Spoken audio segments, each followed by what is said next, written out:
The next morning, though, after I ran away, she pulled me out of bed by my hair, blindfolded me,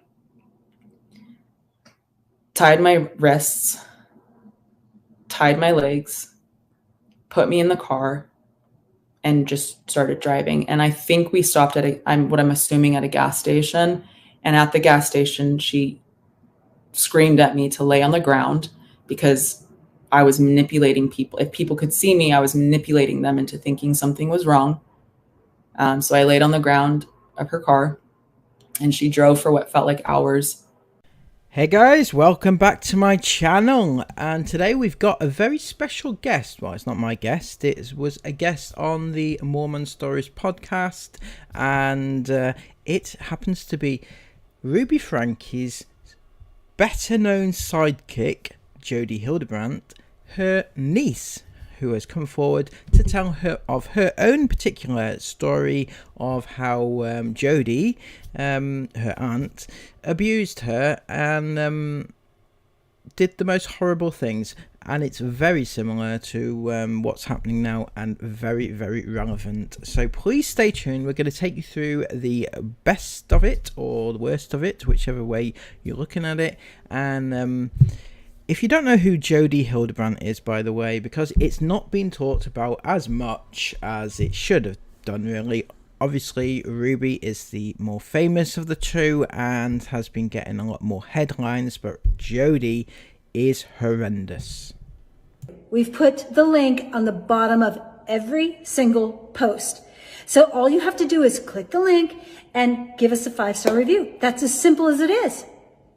But you guys aren't doing it. I think we've had 5 people from the last time I asked, which was probably a month ago. 5 out of almost 9,000. 5 people give us a review. That's 5. And we've had probably 50 to 75 people give us 1-star reviews. So we started with a 5, and in 3 months we're down to like a 2.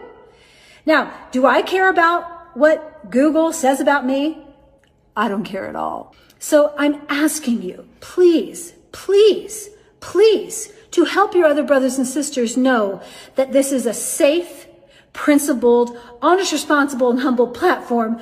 Please, will you please take 5 minutes and go give us a 5-star? And I still wonder to this day whether or not Jody got her 5-star review. You know, she's probably saying that in her prison cell to her cellmates, asking her cellmate, did you give us a 5-star review, please? We need a 5-star review. Please give us that 5-star review. This was so desperate. I'm sorry. That particular clip, as insane it is, as it is, actually makes me chuckle. So, this is Jessie Hildebrandt, who is Jody's niece, and as I said, she appeared on the Mormon Stories podcast recently, and it's very, very interesting what she had to say. But Jody started, from what I understand, Jody started this whole process of like destroying people's lives, I think, very young. I know that she like was trying to ruin someone's like a teacher's life. And again, this is really hard. I don't know if there was truth to this. But I think she was like trying to get a teacher fired when she was in high school. And she got her therapist's license taken away. And I don't know if if it started out as truth, as like she was doing something that, that needed to be done. And then that spiraled into what she's doing now. Or if this has been like this type of behavior from the beginning, I don't know. So apart from trying to destroy her teachers' lives and other people's lives, she's also tried to destroy everybody's lives that she's ever come in contact with. If you've been following this story for a long time, Jody and Ruby, because I've covered it many, many times, and they both talk a lot about gay people and homosexuality and how it's wrong, and they talk a lot and mention a lot of things which are kind of homophobic, and how you should punish people if they're gay and things like that. And there's a suggestion that, well, Jodie could be repressing her own feelings on the subject. And I have no idea. She did say something to me when I was living with her that was very strange, because I've known I was queer since I was like 7, and it was like experimenting with girls and friends since I was 7 or 8. And that was, she knew about that, and it was very bad. It was very evil. But then she said something to me. She had this friend, her name's Bev. She said something to the effect of, yes, being gay is evil, and pleasures of the flesh and yada yada. But if I were to have sexual relationships with my friends, if we were to, like, it would be different, because there's a deep emotional connection there, and that's different. And we were sitting in someone's living room and she said this, and I was just like, what? Yeah, that's called being gay. Like, what do you think gay relationships are like? They are emotional and deep and connective, and yeah. So she did that. That is something that she said to me. I mean, other people were there. I don't know. I don't remember who was there. But that's the closest thing I've ever had where she like admitted out loud to anything. Okay. I imagine that's quite an odd thing to say in any scenario, in any situation. Why? It's a very, very weird thing to say. But it also goes to show that Jodie's feelings on gay people are that they're just being gay. That's how it comes across. They're just being gay. They don't have feelings for each other. They're just being gay and being wrong and sinful. So when I was 15, my mental health I was really struggling. I was struggling with my relationship with my father. I was struggling with self-hatred. I knew I was gay. I knew that I was queer. That was a huge part of my internalized shame. Sophomore in high school, and I am very sad, and I'm very angry, and I started getting into a lot of really intense fights with my family. And I was making, not intentionally making it, but I was, again, my family, the culture in my family is to pretend like everything is fine when it's not. So like, for an example, I would get into a fight with my mom about something, and instead of engaging and coming to a solution or problem solving, my mom would go up into her room, lock herself in her room for a few hours, come back down, act like nothing happened, make dinner. And it was just like, la la, like you just like blinders on, cannot handle conflict. Conflict is just absolutely not. Anger, absolutely not. Anything like intense emotions, absolutely not. Well, I can tell you from experience that sort of behavior is repressing your emotions, and teaching your kids to repress their emotions. Therefore, they're going to grow up with quite a tense and just feeling like anxious all the time. That's basically what you're setting them up for life of. So, yeah. And so I was this very sensitive, very emotional teenager that needed to be seen and heard and acknowledged. And so things were really tough. I started running away when I was 15, maybe at the cusp of 16. And I know it scared my parents, or at least my mother. At that point, I didn't have any real connection with my dad. I don't know what he was feeling or thinking. I don't know what he feels or thinks about most things. And so I believe it was in June, maybe May, I can't remember. My grandparents had their 50th wedding anniversary. So at this time I was living in Corona, California. My grandparents lived in Linden, Utah. Jody lived in American Fork. They had a 50th wedding anniversary party, and we were staying at Jody's in American Fork. So we were only supposed to be there like 3 days, I believe, like a very short trip. We drove out, we were going to drive back. I get into a big fight. And at the time, I also want to say I was dating a 21-year-old returned missionary, which in hindsight is just horrifying. Like, no, why would that's just bizarre. But I think it's also very common that as long as he's an RM, it's like they don't know and really, it's like, this is great. This is like all we could ever have asked for is that my daughter is dating an RM. So I was dating a 21-year-old, and I was angsty and annoyed. I was vegetarian at the time. The dinner that everyone ate was meat. I was in charge of dishes. I felt like that was unfair because I didn't eat any of it, and I was putting up a fight. I feel like that's a very normal, annoying, bratty teenager thing to do. I go downstairs. I get into a fight with mom. I go downstairs, lock myself in the basement with her phone because she had taken my phone away. So I took my mom's phone because I wanted to text my boyfriend. And I don't really know what the conversation was that was had. This is hours later. It's 10 o'clock at night, 11 o'clock at night, maybe even later.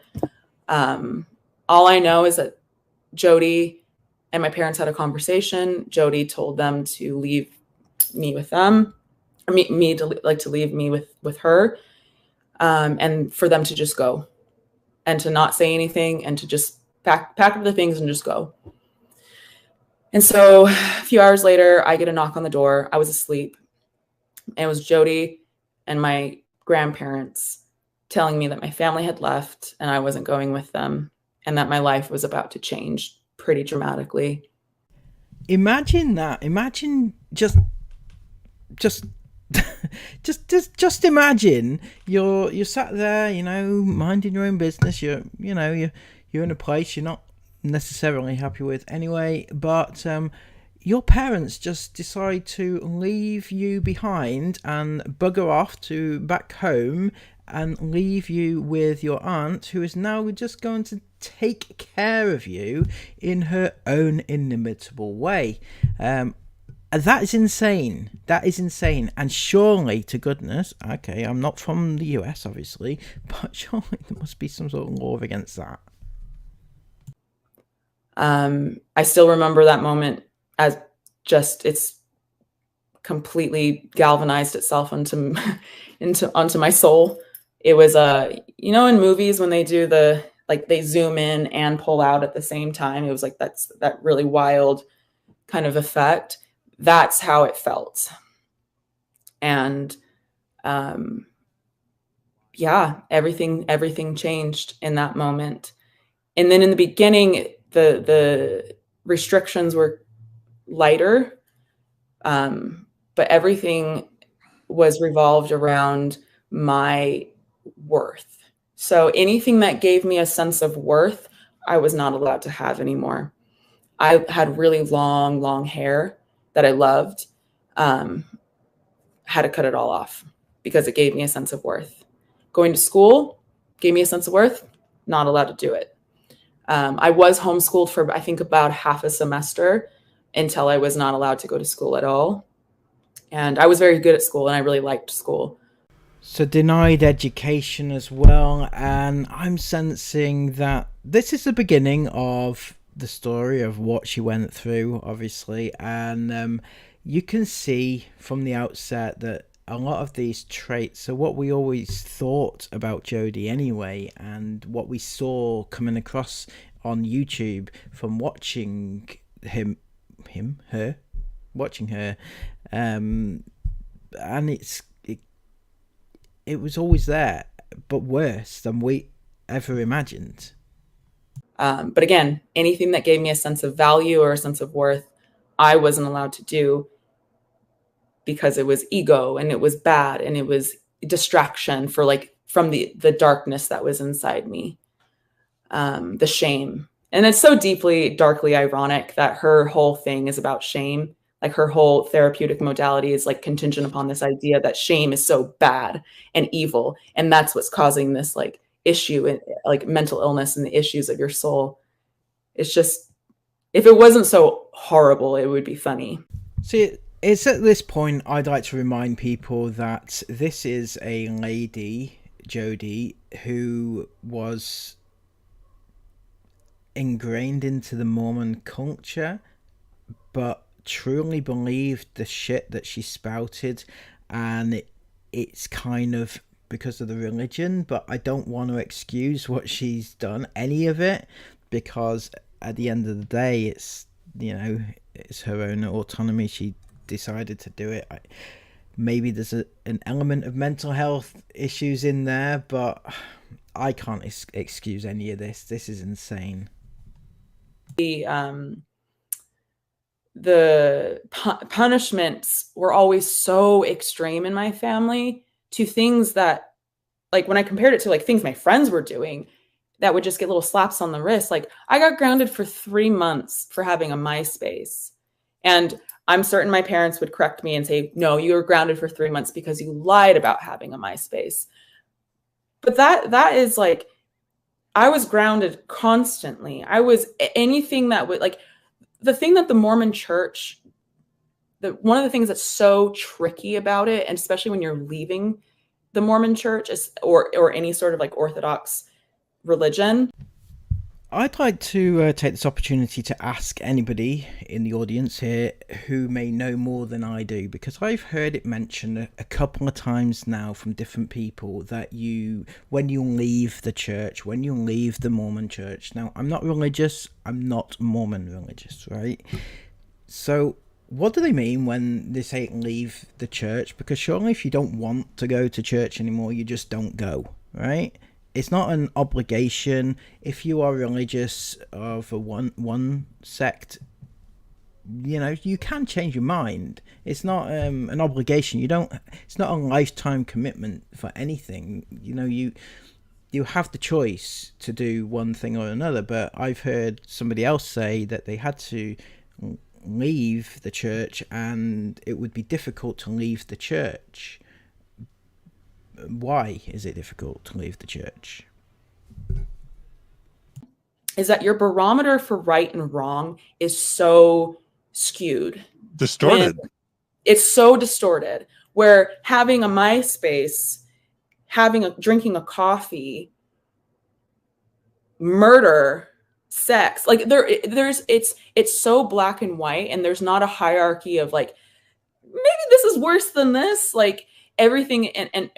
And then that was just exponentially worse with Jodie, where there is only good and evil.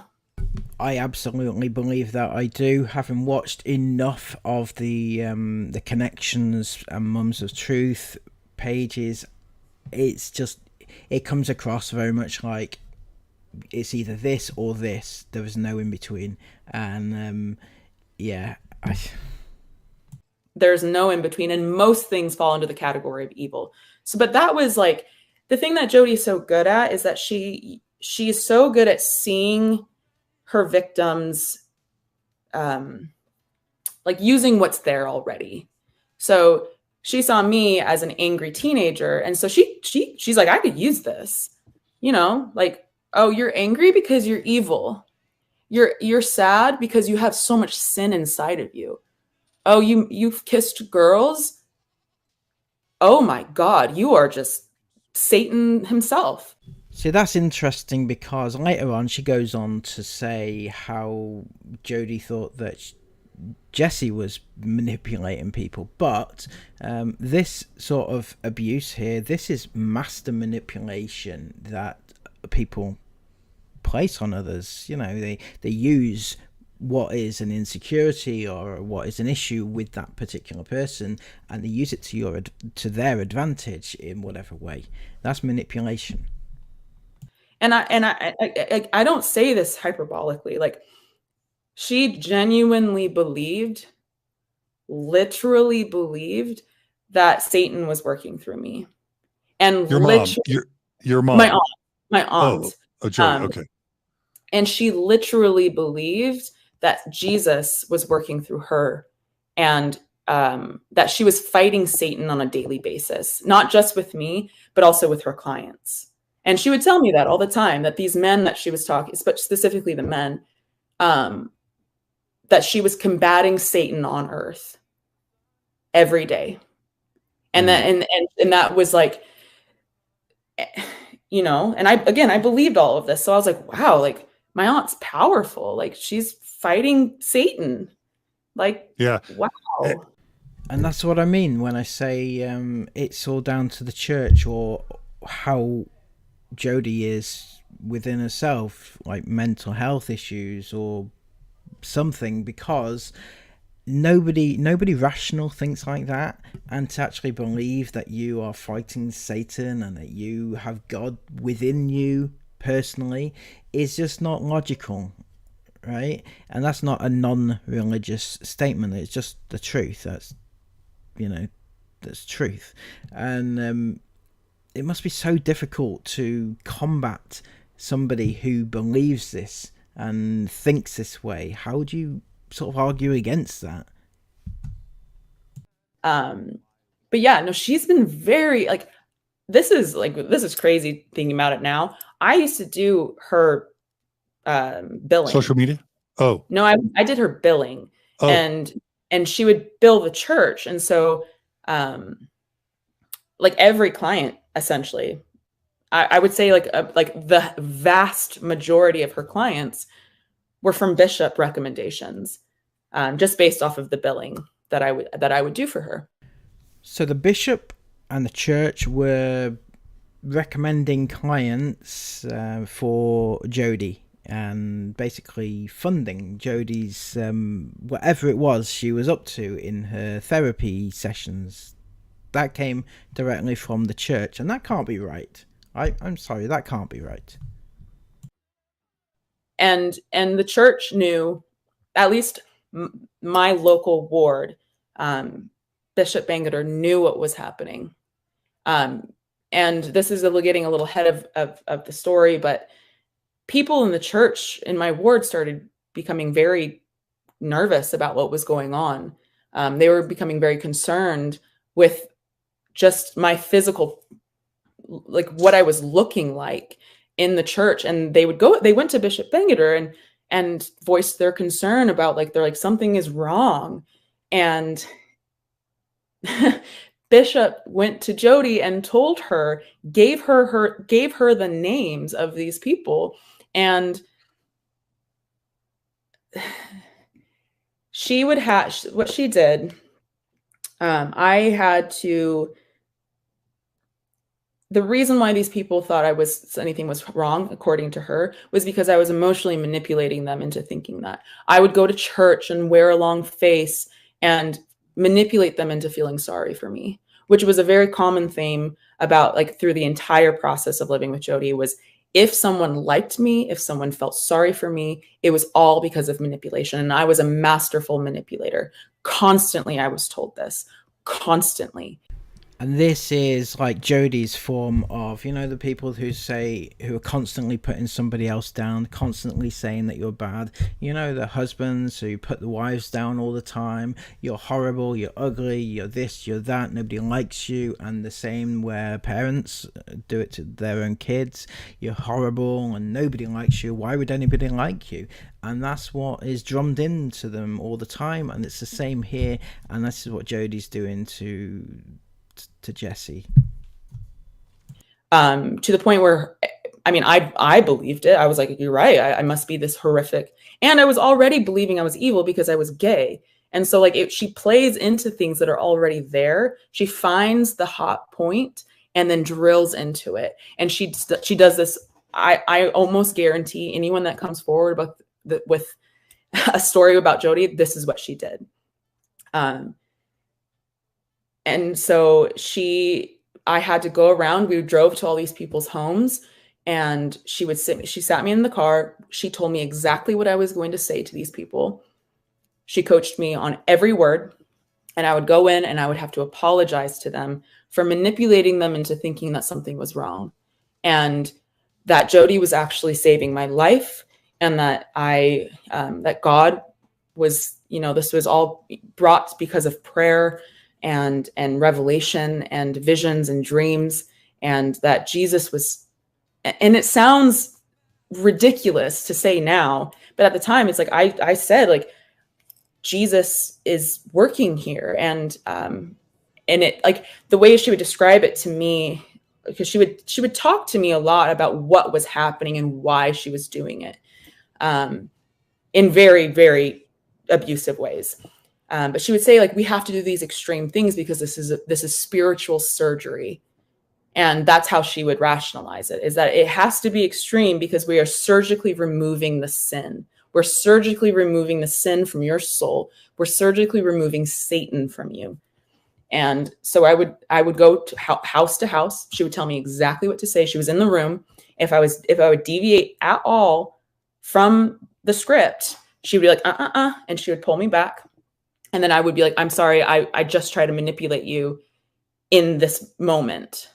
Because if I deviated, that was manipulation.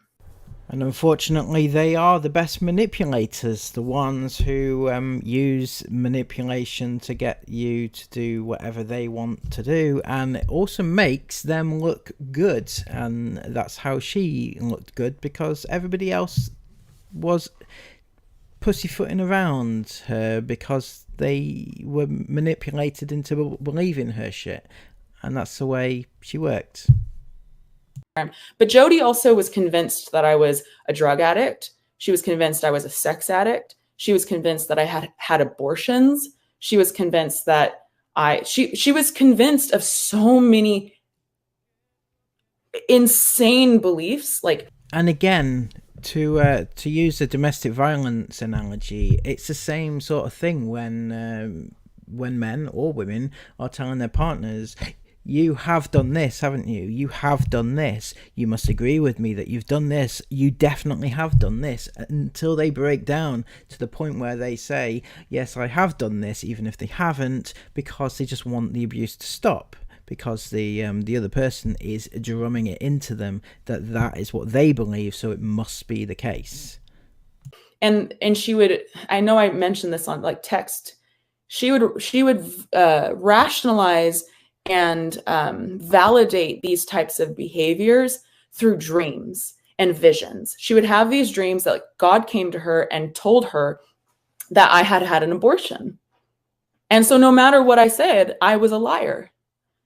And then and also she was convinced that every word that came out of my mouth was a lie. And that, gave her rationale to put duct tape on my mouth.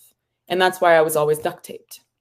Okay, so this is gone from just emotional abuse to physical, and so she's using the duct tape here to shut her up, and I wonder if that's also the case with the two kids recently. Because every word I said was a lie, and that needed to be like physically reiterated. And to show that as a reminder that everything I say is a lie. So everyone around me, my cousins, my cousins specifically, they were terrified of me. And like, I wasn't allowed to speak to my parents. I wasn't allowed to speak to anyone alone. And then like with the duct taping, I wasn't allowed to speak to anyone. So if I was at church and I wasn't duct taped, and a church leader came in, because this happened, a church leader would come and be like, are you okay? And I would have to just stare at them. Because she also had spies. She had people reporting back to her anything and everything that I did. So if I did talk to someone, she found out somehow. Like, the amount of paranoia and fear that I had, where it's like, I can't talk to anyone. And also people saw me duct taped. People saw that these things were going on. And other than like the few people that like went to Bishop and being like, hey, something's wrong, no one did anything. What the actual effing F? This happened actually at church, out in the public, out in the open, in church. You were duct taped. You had duct tape over your mouth. And you were in the church and people saw you and it was normal for them to see you like that. And if you didn't have duct tape on your mouth, they would ask you if you were okay. I'm actually quite angry about this situation right here, because not only is Jodie doing this to her, but she has the gall to take it out into public. And not only that, but she knows that nobody's going to say anything. And then when people do see her duct taped, they don't report it. They don't say anything. They don't say it's wrong, because it doesn't matter what country you're from, what religion you're from, which background you're from, wherever you are from. Duct taping a child's mouth is wrong. It doesn't matter. And this wasn't in the Dark Ages. This was in the mid 2000s or so, mid to early 2000s. So what? I'm sorry. That's insanely wrong, and I would be looking for compensation to the church. Absolutely. And I believe, because of the culture of the church, of this patriarchal familial setup, of like, my dad is the patriarch of our family, right? He's supposed to receive revelation for his family, and so if he is in support of something, it must be good. It must be because God gave him revelation that this is the right thing. And so it creates this system of not challenging things that should be challenged. And it disempowers, especially women, to not challenge anything and not voice anything. See, I do get that. I understand that from what I've read and watched about Mormonism. It's like a very much a patriarchal thing, and the women don't challenge the men. If the men say it's right, then it is right. But that doesn't stop the higher up. Well, it doesn't stop the men challenging what's going on. You know, the men there, the bishop, they can come to Jodie and say, what the fuck are you doing? That's wrong, right? So there's no excuse for the church. I'm not having any excuses here whatsoever. I'm living during the week I'm with my grandparents, and then the weekend I'm with Jodie. That was like the beginnings set up. So I was doing homeschooling at first, which eventually stopped, which I will add is illegal to keep a child from school. Yeah, I'm thinking that Jodie doesn't really care about legalities at this point. If she has no problem parading around a duct-taped child in public, then, you know, taking them out of school is not really the worst thing she's done or ever going to do, I would imagine. And I wasn't allowed to use the phone. I wasn't allowed to use the internet. I wasn't allowed to use any form of communication with people other than my grandparents, my aunt, young women's leaders, things like that. And she was so hyper fixated on me confessing sin. And she was convinced I was a sex addict. I was a drug addict. I had abortions. I had kissed 2 boys. I mean, I had kissed lots of girls when I was like a young child. But at the time, I was giving Book of Mormons out at school. I had never done drugs. I had never had anything close to sex. I didn't even know. She was convinced I was also masturbating. I had a masturbation problem. I didn't even know female anatomy people could masturbate. I didn't even know that. But because she was convinced, I was also not allowed to use tampons because she was convinced I was masturbating with them, which is insane. Denying a young girl of basic necessities is also quite abusive too. Things got progressively worse and worse and worse because I wasn't getting better. She would say, I'm trying to make you so physically uncomfortable that it forces the sin out. And so that's when she started, I had to sleep outside in the snow. That's when I was, when she would lock me she worked in Lehigh office in Thanksgiving Point. There was a little side office closet kind of room. It was like a little bit bigger than a closet, but it didn't have any windows. It had like a table, a chair, an actual closet, and that's about it. So that's where when I was pulled out of school and I started living with her full time, because she worked, I went with her to work, and that's where I stayed. And sometimes she would lock me in it, sometimes she wouldn't. But I was not allowed to leave. That was like rule number one. I was not allowed to leave that room. And she would have me write out my sins on a piece of paper. And every day she gave me the same piece of paper. And I would have to write out my sins. And these sins that I was writing out, I was like, and again, I believed all this. I believed this fully. So I was like, oh, there must be more in me. I'm trying to think. I'd be like, oh, one time I lied to my best friend, Scotty. And like, these are the types of things I'm writing out. And then she would come back in, take that paper, read it to me, make me get on my hands and knees and beg for forgiveness as she read this back to me. And then she was like, no, this isn't it. This is not it. This isn't all. There's more. There's more. There's more. And there wasn't. And just imagine living your life every day where somebody more powerful than you is drumming it into you every single day about these things, and that you are wrong, you are doing something so bad, and you have to they're searching, or she's searching, for what it is within her that is wrong, and there's nothing wrong. But you still got to search for it, because Jody tells you that you are being bad. I would start making things up because I was like, I don't know. And because she was convinced there was more, things got worse and worse and worse. I ran away 3 times from her house. I went to a neighbor's. I went to the police. They didn't do anything. Because Jody is the most convincing person you'll ever meet. When I was talking... Side note, the last time I met up with Alex, this was a couple of years ago, she said something that I think is like so perfectly articulated into describing how manipulative and convincing Jody is. And she said, I cannot be around my mom. I can't ever be around her again, because if she told me the sky was yellow, I would believe her.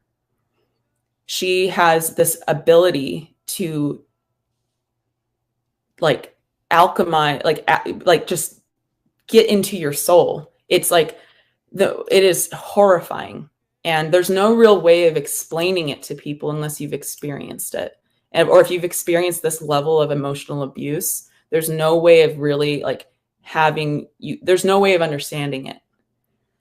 You know what's annoying though is that none of this came to light until obviously Jody got arrested recently, but we've been watching Jody online for a long time now, a couple of years maybe, with Ruby, and we've basically been watching it thinking, what the actual fuck is going on? This is just insane advice they're giving to other parents, and there's nothing really that we could do about it. It was just a bit funny, you know. Some of the things that she would come out with was bloody hilarious, because that's all we could do. We could just laugh at it, and you know, but we didn't know that it was as serious as this. We knew that Jody had some past issues with clients where she was quite manipulative and she ruined certain people's lives, but nothing to this extent. And if we'd known it was this bad, then it, you know, it would have taken a much darker twist. I know for one thing, I would have fought this a little bit harder to bring her down, because nobody should be listening to her. Nobody should have been listening to her online, taking advice about parenting styles and about trying to parent. This is a disgusting human being, and nobody should have been, you know, anywhere near that. YouTube should have shut her down a long time ago, and I feel like they would have done if well, if the real Jody had been present. Obviously, I'm not laying any blame on anybody's door, but I just feel like it's a shame that people weren't listened to from a long time ago.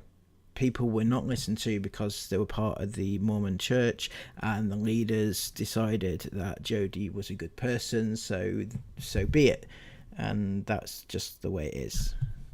The next morning, though, after I ran away, she pulled me out of bed by my hair, blindfolded me, tied my wrists, tied my legs, put me in the car, and just started driving. And I think we stopped at what I'm assuming at a gas station. And at the gas station, she screamed at me to lay on the ground because I was manipulating people. If people could see me, I was manipulating them into thinking something was wrong. So I laid on the ground of her car, and she drove for what felt like hours. This is insane. This kind of feels quite familiar now, doesn't it? The fact that she had to be tied up, and it feels like what's happened recently to the 8 passenger kids, and you can see it. You can see how bad Jody actually was and is. Into the mountains, and my other grandparents, not my dad's parents, but my mom's parents, parked. I found this out afterwards. Were parked at the base of the mountain to make sure I didn't run away. And she had me run up and down for 6 hours, up and down and up and down. And the other part about this type of abuse that I don't think is talked about as much is that 90% of the time you're evil and horrible and wrong, and the abuse is almost unbearable. But then there are moments where you're rewarded and you are now the best thing in the world. And so after these 6 hours of running up and down, the reward that Jody gave me of acceptance of like, you did it, you did the thing. It creates this cycle of, which I think is already the foundation and the prerequisites of this is already instilled in the Mormon church of having to earn love. There's that, but it's also very it isn't a form of emotional abuse.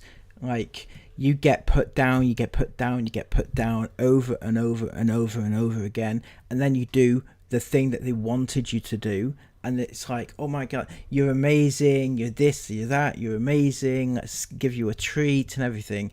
And that's just the one thing that you get, and that's what you strive for. Having been abused for all this time, you strive to have some form of acceptance and have some form of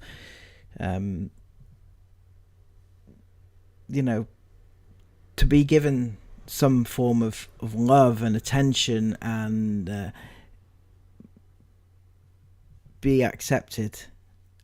And then as she said, the cycle starts again, and you get all the negativity after that, and then you eventually do get some love out of it. Again, it comes back to that the whole domestic violence thing, right? Because you get beaten by your husband or your wife, and it hurts so much, and it's so painful emotionally and physically, and then you get some love at the end of it, and you think, your partner apologizes, and you get to cuddle, and it's all nice again, and you feel good again. But then it all starts up again, and that's kind of the analogy here as well. But that has affected my life forever, for the rest of my life. Jesse then goes on to talk briefly about Ruby's kids who were abused. Jody told them that these children should not be around anyone else. that they were evil and they can't be around anyone else. They can't be around other children. They shouldn't be around other children because they're evil, or something to that effect. And this is exactly what she did to me. And that's it. That's it. That is exactly it. And this is so interesting, actually, right now, because Ruby has said that the children were basically tied up because they are not allowed near other children because allegedly the kids abused other kids, and one of the kids sexually abused their sibling. That is the reason why they're saying they are tied up and they can't be near other kids. But that's not true, as Jessie is explaining here, that this is what Jodie does. This is what her MO is. She ties people up and she doesn't allow people near you. She isolates you. So the thing that I am finding, I'm having a lot of emotional reaction to, and it's complicated because I'm grateful, in a weird way, I'm grateful that she partnered with someone that has so much fame, because I don't think there was no way it would be getting the coverage that it's getting if she hadn't. Now, I absolutely agree with this, and I've been saying this all along. If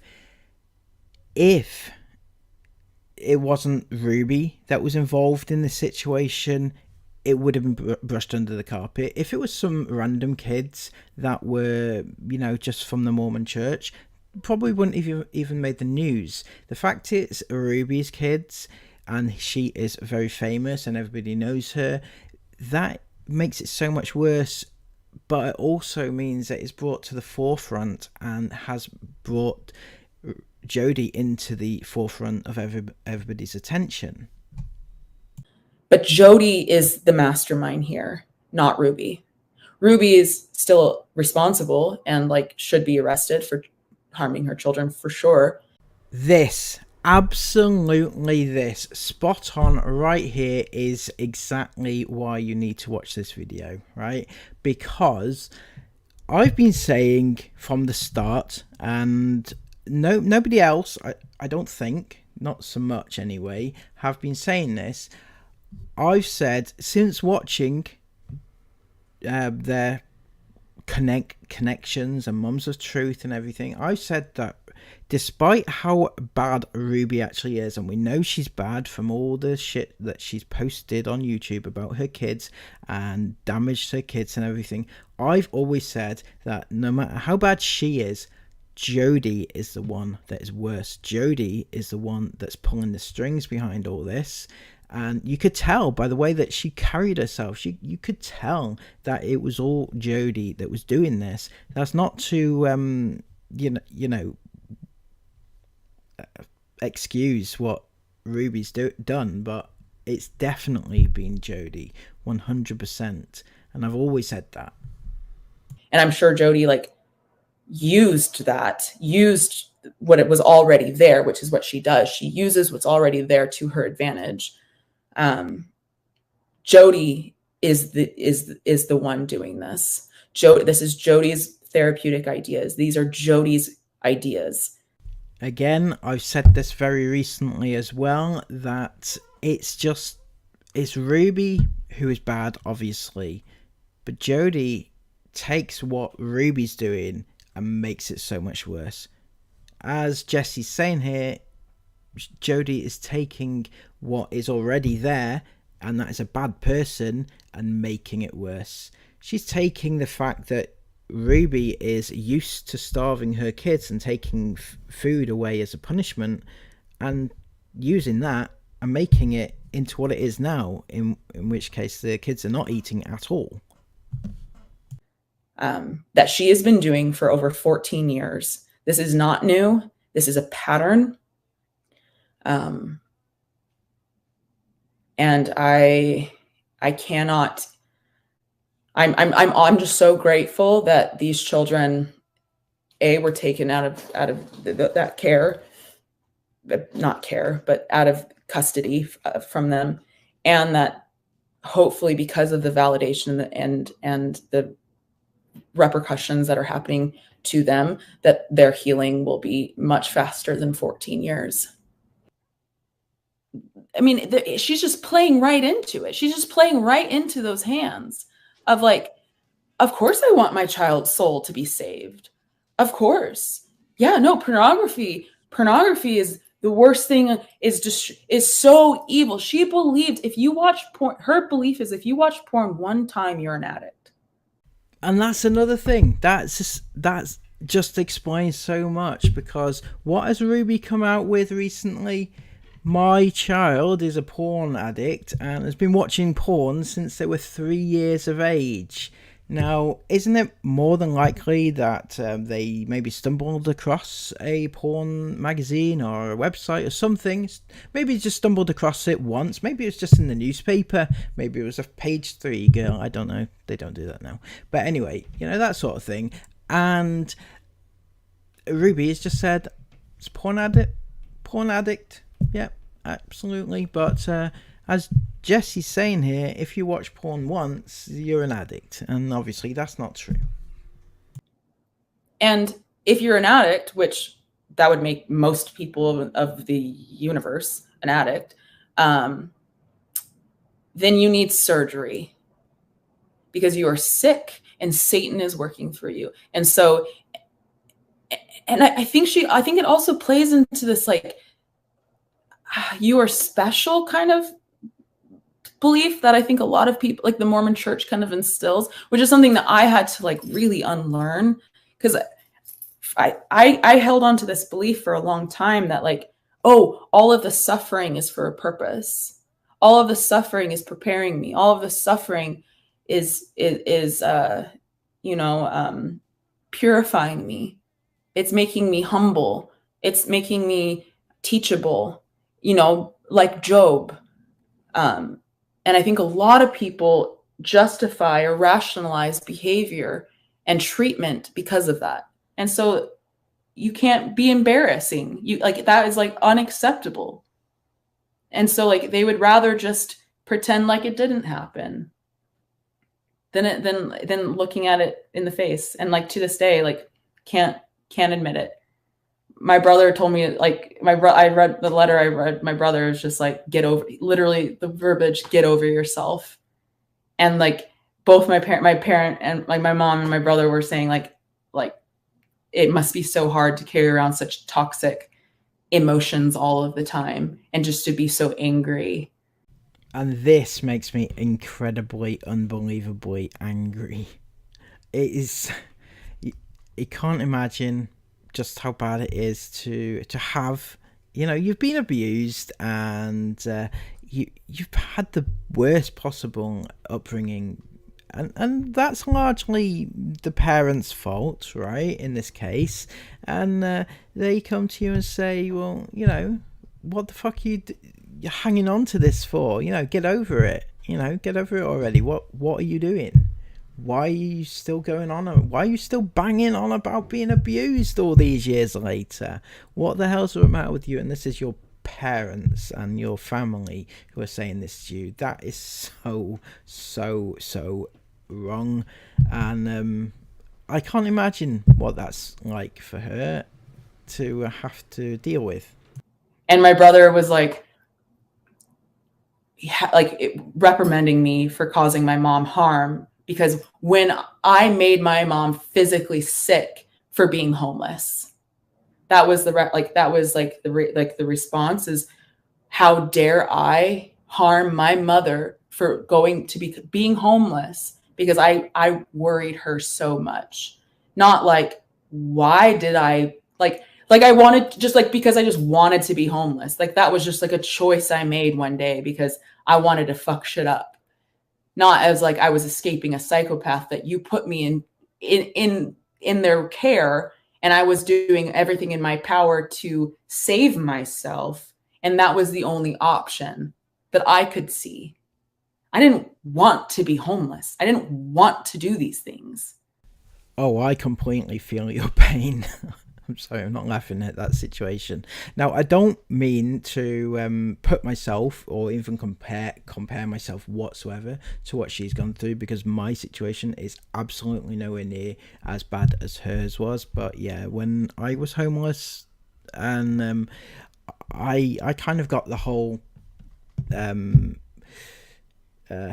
what's the word for it, memo from my mum that I was apparently upsetting them because I was being homeless at the time, you know. But that was actually not my fault. But yeah, yeah, I got that one too. But again, it's not quite as bad as she has, yeah, her situation, obviously. So but I do understand. And that's like, the disconnect is just insane to me. I have two siblings that were that did reach out. My parents haven't reached out to me. My brother hasn't reached out to me. I think what I hoped for was what any person in this type of situation would hope for, is just like acknowledgement.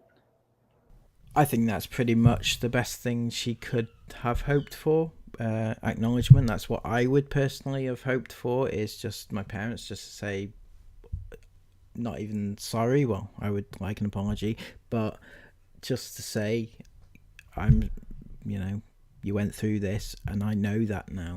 And rather than the whole ignoring things, that her parents are either ignoring it because they think it didn't happen, or they're ashamed that it did happen, or they're ashamed that it did happen and they put that on her, so they are embarrassed and ashamed and guilty as hell.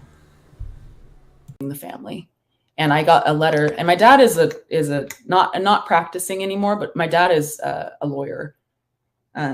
Was a lawyer for a really long time. And so I have an email from him. I looked it up a couple days ago. I haven't read it since I got it in 2012, and it is horrifying. But my dad wrote me this email telling me, like, what would your family think? What would everyone that knows you in Corona, what would they think? Like, you publicly shaming this person is just, you know, deeply embarrassing and emotionally immature. And regardless of how you feel about Jody, like, this is no one's business. And now you're making it public knowledge. And this is like, think about your siblings, think about your cousins, think about your aunts and uncles. No one's on your side. The amount of shame, and I ended up not pursuing it because of that. And my dad also was just like, this is going to destroy your life. If you pursue this, it will destroy your life. And he's like, I say that as someone that saw it happen. The legal system going down this route will ruin you. Not like, oh yeah, let me support my child and help them bring to justice this horrible monster. No, what would people think about you?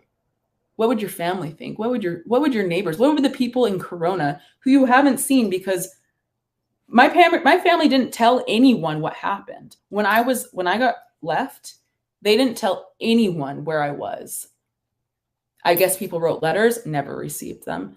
When I finally did go back to Corona, people thought I had died. People thought I had gotten pregnant. People thought I was in rehab. The rumors and the accusations, I lost all of my friends because my best friend was so confused and hurt that I just disappeared, and with no explanation. And then this crazy, and then the stuff that did come to light was so insane, because all of this is insane and unbelievable. But then who's going to listen to a kid? Who's going to listen to an angry teenager? So it's just like, it sounds very much like she had no support at all from any family member or friends. Or I can kind of get why the friends would be a bit miffed, because they didn't know. They didn't know what had happened to her. They didn't know, as far as they're concerned, that she just vanished. She just walked away from them and didn't tell them anything. So you can kind of understand it from the friend's perspective, but the dads and everyone else, they knew what happened, and they just turn a blind eye to it, and they were the ones that put their child in this danger, and that's unforgivable too. No, so I talked to the head detective 2 days ago, and they're actually reopening my case that I filed when I was 16. So, and that is in hopes of helping the case that is currently being with these children, hoping to be able to corroborate those two cases. That is absolutely brilliant news. That is one of the best things to have come out of all this, is that she's going to open, or they're opening the case that she had previously opened years ago, and they're going to use it against Jodie for this particular case, and that is absolutely brilliant. I hope it goes so well and that Jodie gets everything that's coming to her. I didn't even consider suing the church until like very recently, like in the last 5 days of like even that being a possibility.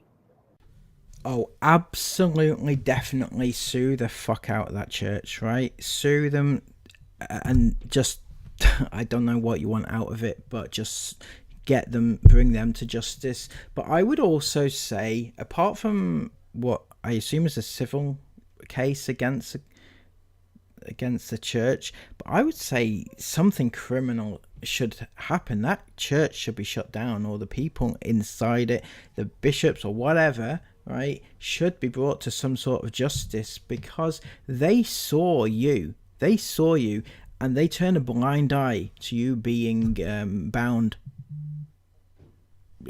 you being tied up, you being duct taped. They turn a blind eye to that, and that's a criminal offence. Well, I think in this country it certainly is.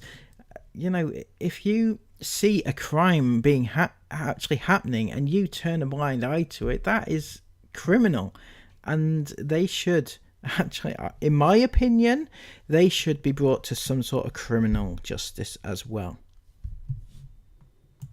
And my healing, and hopefully so many more people, because I know she's hurt so many people. So I hope so much that the people that have been victimized by her and her therapies are feeling some sense of vindication, and also allowing themselves to feel whatever comes up. And I'm sure a lot of anger is coming up, and I hope that they are giving themselves the space and the grace to feel that.